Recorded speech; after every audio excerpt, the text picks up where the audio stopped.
Good morning, everybody. Mike Vacchi, Princetontrader.com, here with your Monday morning pre-market webcast. Okay, so quick look at the daily chart. We're still effectively in a consolidation. We had a little bit of an upper band ride. They've broken that, and they brought it back down last week to settle in around the 9-day simple moving average. You can see it just kind of, we're just kind of hanging out here. They gapped it up. They gapped it up to 36, quarter off of the open. That marked the high. So it's been as low as 24 and change. And we're just kind of seeing what it wants to be. You can see the 9-day held up again on Friday.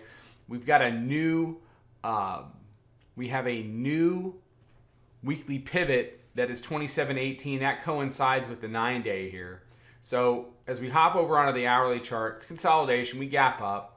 There's not a lot more to say about this chart except this has the potential to be a higher low against here. You see the hourly midband at 25. You see the weekly pivot at 18, and understand that the 9-day is also at 18. So if we're going to come back down again today and test the 9-day as we did on Friday, then what you'll get is a test of the 9-day and the weekly pivot. The reaction of that to price is going to be important. If they want to come down and try to fill this gap, they're going to have to get involved with the daily pivot. But look, I will tell you the same thing that I told you last week. The bears are irrelevant above the weekly pivot.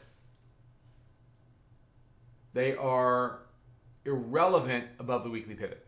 They have to convert the weekly pivot. If they can't, then whatever's happening here, we can be shorted.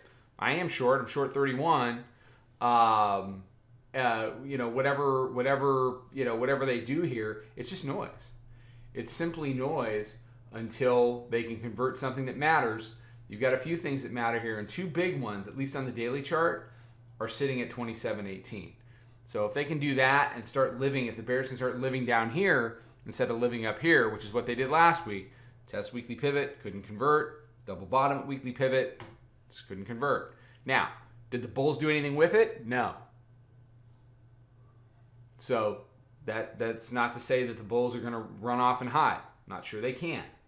But what I will say is that the bears have no advantage above this line. So that's the part that we really got to look out for today. All right, everybody have a good one.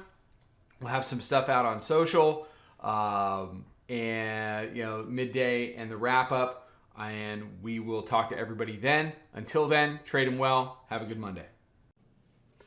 Follow us over on Twitter, Instagram, and Snapchat at Princeton Trader. Check us out on Facebook and join us for a free trial at www.princetontrader.com. Trade them well.